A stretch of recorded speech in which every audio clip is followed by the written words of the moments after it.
দেন নীতি নির্ধারক, শিক্ষক, আন্তর্জাতিক শিক্ষা বিশেষজ্ঞ সহ অনেকেই।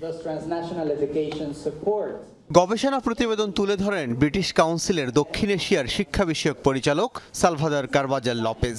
বলেন, এই অঞ্চলের 8টি দেশে ট্রান্সন্যাশনাল এডুকেশন ব্যবস্থায় সবচেয়ে এগিয়ে শ্রীলঙ্কা আর পিছিয়ে বাংলাদেশ।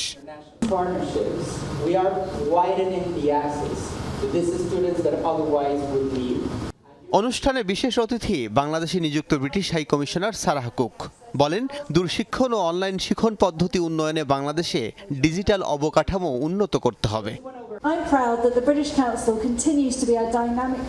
আমি গর্বিত যে ব্রিটিশ কাউন্সিল বাংলাদেশের উচ্চশিক্ষায় তথ্য সহযোগিতা সহ নানা বিষয়ে পাশে থাকে।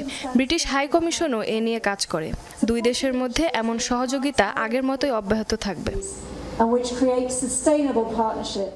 অনুষ্ঠানের প্রধান অতিথি বিশ্ববিদ্যালয় মঞ্জুরি কমিশনের চেয়ারম্যান এস.এম.এ ফায়েজ বলেন, উচ্চশিক্ষায় এই গবেষণা যুক্তরাজ্য ও বাংলাদেশের মধ্যে সহযোগিতার পথ সুগম করবে।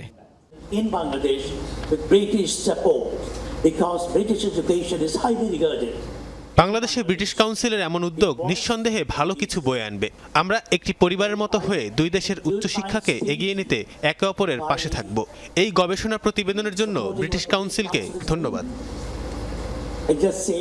গবেষণা প্রতিবেদন প্রকাশের পর বাংলাদেশ ট্রান্সন্যাশনাল এডুকেশনের সম্ভাবনা ও সামাজিক মূল্য শীর্ষক এক প্যানেল আলোচনা অনুষ্ঠিত হয়।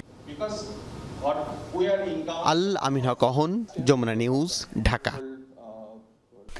রাজধানীর প্রগতি সরণিতে যমুনা ফিউচার পার্কের সামনে এমআরটি লেন 1-এর জন্য সার্ভিস লাইন সরানোর কাজ শেষ হয়ে গেছে। এতে সড়কের ভোগান্তি কমেছে, দীর্ঘ যানজটের বদলে গতি এসেছে গাড়ির চাকায়। এতে ঈদ শপিংয়ের জন্য বেশ স্বাচ্ছন্দ্যেই যমুনা ফিউচার পার্কে গাড়ি নিয়ে প্রবেশ ও বের হওয়া যাচ্ছে।